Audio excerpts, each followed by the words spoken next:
Hey everyone, Once Bitten here. So this is my last practice game before the Southern Assault Grand Tournament. My Beastlords versus a Dwarven Holds army. This is a guy I've never played before, even though he lives in the same city and he's been playing a long time, so I think it's kind of funny. But I was looking forward to this game. It's been a while since I've played the dwarfs, and you know, he doesn't have a gun line per se, but dwarves always have heavy shooting, and I wanted to get just a little bit of practice against that. So the army lists are in the description of the video, so look there for details. But in broad terms, he's got a unit of clan marksmen with crossbows joined by a master engineer. You can see at the top there's an organ gun and a cannon, and here's a unit of King's Guard. Now he's not finished painting yet, but in the front right corner, as we're facing it, is his king on shield bearers. Just the king isn't actually there right now. And the front left corner is his battle standard bearer. So a Dwarven King is always tough. It doesn't matter what his kit is, you know it's going to be just brutal. And I expect the BSB just to kind of be tanky. On the left of the cannon is another organ gun, and then here is a unit of Greybeards, joined by a Runic Smith. He's in the front right. He's got basically a scroll, and then there's a unit of Forge Wardens, and that's it. And they have the guy in there has a worm rocket. But so I'm looking at this going, man, he has so little on the table that obviously the models that he does have are brutal. So I certainly have a lot more models than him, but I'm going to have to really gang up on his units because they've got to be tough. Starting on the far right, I've got a giant, my Centaur Chieftain, a Jabberwock, another giant, the Gortach, a unit of 8 Minotaurs with extra hand weapon, banner of Swiftness. I've got a bus of Wildhorns with my battle standard bearer in there with him. Then there's my general. He's mounted on a Razortusk Chariot. He's got a kit that I like a lot. And to the left of him are 3 chariots, and behind them is a level 2 with an extra spell, Lore of Wilderness, Path of Wilderness, and on the far left is a Razortusk. So the idea here is that my slowest moving units are on the left, my fastest moving units are on the right. The leftmost unit is kind of directly in front of them, so they'll move up as they can, and their job is just to threaten and get combo charges as they can, while everything on the right side moves over as quickly as possible. So we'll see how that works. This is after Vanguard and after Dwarfs turn 1. It's funny, sometimes Vanguard's a little bit wasted, but anyway, whatever. You can see I've moved up both my Giants and my Centaur Chieftain. He moved up, as you can see. He's got, yeah, I mean, there's really no magic that's going to matter. He gets a couple bounce spells off, and it just doesn't matter. We go to shooting, and I've got the Dark Rain, so he's at -2 to hit. All he can do with everything he throws at me is a single wound on a giant. So we go to Beast Herds turn 1. Now I've got a unit of mongrels and 2 units of feral hounds in ambush, and I can't roll on them turn 1, so I move up. As you can see, I was really hoping on the left to get my chariots touching that hill so they could see over it. I wasn't worried about the dwarfs charging me. That'd be really a long charge for them, and if I could get on that hill I could see over it and pose a threat. But as it is, I just couldn't get there, and they're really just kind of blind. On the right, I'm trying to use the hill to my advantage, hide some stuff. I like the idea of that giant at the upper right going around the hill and threaten him from the flank over there. My Centaur Chieftain can shoot at some stuff, but I think if he goes out there to shoot, he's just going to get shot in return, so I'm not sure what exactly to do with him. In the magic phase, nothing of significance happened. Of course, no shooting. We go to Dwarfs turn 2.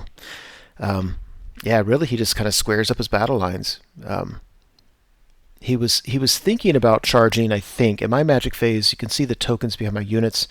I have, I think I have hard target on my Minotaurs, and I have distracting on my bus of Wildhorns. But I don't know if I think he was just worried about failing the charge and then being set up for multiple counter charges. So overall, it looks like this. His shooting this time does a little bit better, and he kills the Gortach. I said a little bit. I mean, the thing had 6 wounds, and he does 6 wounds to him, so that was a little bit rough. I kind of liked the Gortach. And other than that, his shooting didn't do anything. So really surprised by some things, like his Forge Warden's shooting at my my Razortusk if I was in range. Actually, no, take that back. I think he was out of sight anyway. Anyway, so we go to Beastlord's turn 2, and I like, so we played the game. The Kingsguard, which is the unit on the right, I thought and he thought that they had an item that got to subtract d6 from your charge range. So I was really worried about trying to charge them and then failing it and getting set up for a counter charge. And the big difference there is if I charge, I can get multiple units in there. If he charges me, he can get one-on-one, and I think he has the advantage. Well, with every unit taking minus d6 to the charge range, it seemed like it would be tough to get the multiple charges. So what I did instead is I charged my bus of Wildhorns and my general into the Greybeards. And my thinking was, because the general charged in impact hits, I think that I could win combat by a bunch, and he wouldn't be steadfast, and might just go ahead and take care of them. Well, right or wrong, the Wildhorns decided they wanted nothing to do with it. They failed to charge. So now I've got my general in solo against him. Like, oh crap, that is not what I intended. And my chaff is well, you can see if the top right, I had a unit of Feral Hounds come on. But really, I'm thinking the Feral Hounds aren't good for that. I think I just need to have them with my front line to be there as redirector. So I'm having to sacrifice a giant to redirect the Kingsguard so it doesn't countercharge my general. And that is not ideal. Yeah, let's picture those guys failing their charge. Darn them. In the magic phase, I use the lore attribute for the Path of Wilderness. I always forget to use that, and now I really like it. I move that leftmost chariot 5 inches, so now not only is the Razortusk threatening a charge against a War Machine, now the chariot's there within a fairly decent charge range, or it could help with the combat on the right. Now my opponent has a lot of shooting. He very well may just shoot both those things off the board, but if he's shooting them, he's not shooting something else like a monster. During the magic phase, I make it to where he is -1 to hit me, and we go into combat, and yeah, we do really well. The Razortusk allocated all of his attacks on the Runic Smith and killed him, so that was really nice. The Beastlord, of course, went first. I just went against rank and file. I just need to make sure I did enough wounds. His Runic Smith was fairly well protected. I put the Pumbaa into him just because he was strength 6, and I thought I might get through his 2-up armor save. But overall, I win combat. He's steadfast, and he sticks. And I didn't take any wounds, so I think that is as much as I could hope for. These guys have great weapons. Both those units have great weapons, so they can put the hurt on. And he can choose between hand weapon and shield or great weapons. So we go to Dwarf's turn 3. His Kingsguard charges a giant. Yeah, he's going to slaughter that thing. No doubt about it. Over here on the left, the Forge Wardens open up on the Razortusk, and they do a single wound. Are you kidding me? Really, really surprised about that. My opponent, I think, was really, really surprised about that. Some Oregon guns and other things open up on the Jabberwock, and just do enough wounds between everything that shot him. Did enough wounds to kill him. So that's a bummer. I kind of liked him. I like making my opponent -1 leadership. These guys killed the giant, but if you look at it, they're missing a few models. The giant actually did pretty well. I can't really complain. They were great weapons, so I was able to get my Thunderstomp in, and I think he did the either D6 hits or 2D6 attacks, whatever it was that he got, but he did okay. And over here, oh, this was very frustrating. So my general actually, he did a good job. Again, this time the Razortusk just didn't do anything. Of course, it didn't have impact hits. I'm really worried about losing combat here. But the Beastlord does what he does, and he kills a bunch. So they swing at me, and 3 of them hit. And they're strength 6 to my toughness 6, and all 3 of them wounded. And then I rolled my regen save, and I failed all 3 of them. And that was not appreciated one bit. So that's scaring me. We go to Beastlord's turn 3. I get a couple chariots to help out my Beastlord. I charge the Minotaurs into his Kingsguard. I put a giant into their flank. My Feral Hounds at the top right charge the flank of his marksman. There's just charges everywhere here. My Chariot charges his organ gun on the left, and my Razortusk charges his cannon in the middle. And when all of a sudden, I was actually nervous about that, And in the magic phase, I put +1 attack, armor piercing 2 on the Minotaurs, and that was like the last spell, it was a throwaway spell at the end. And with that especially, those Minotaurs just wrecked them. Between them and the giant, I killed the unit to a man. There's nobody left. He just had his king and his battle standard bearer. The king did a bunch of wounds, so that guy was ridiculous. But at the end of the day, they auto broke and we ran him down, which was nice. The Chariot killed its war machine. My original plan was to go off the board, but I decided instead just to stay where he is. And the other Chariots coming in actually kind of flubbed. I think I did like 3 impact hits, and overall just didn't do that many wounds, which is kind of funny. But the only thing that mattered was they're down to enough guys that they can't attack my general with too much, and so he didn't take any wounds. And I think I'll win that eventually, so I'm comfortable with it. Matter of fact, I think getting his king and his battle standard bearer and the king's guardian pretty much broke the back of the dwarven army, so I'm not worried about anything at this point, to be honest. Dwarves turn 4.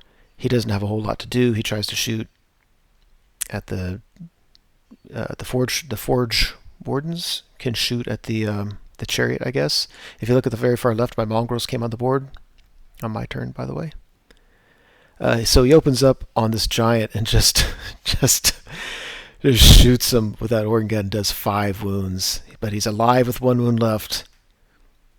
These guys, yeah, they shoot at the chariot and they kill it, which okay. And the feral hounds, they charged the flank of that unit. They did whatever, the dwarfs were steadfast. They stuck. They turned to face the feral hounds, and they just killed the feral hounds. In hindsight, I should have saw that coming. The giant didn't need... I think I pursued the giant because I just wanted to make sure I got those points. So I guess I'm not going to beat myself up too much about that. Because I didn't know I was going to get the general and the BSB, so... otherwise, I could have turned to face those guys. So... at the end of Dwarven turn 4 over here, yeah, we actually didn't do that well in combat. He was still steadfast, but he broke, and we ran him down with all 3 chariots, and now we're just set up to clean up the left. The Razortusk cleared away the cannon, so it's ready to charge the organ gun. And yeah, everybody made their charge on the left, including the Minotaurs. Just everybody charged it and made it. I decided to take the giant at the organ gun and the Razortusk the organ gun. The angle's a little bit wrong on the Razortusk. He's angled. He will be angled to where he can, if he overruns, can hit the flank of his marksman on the upper right. If you look at the left, the cannon that's turned over, the Forge Wardens did a stand and shoot and killed it.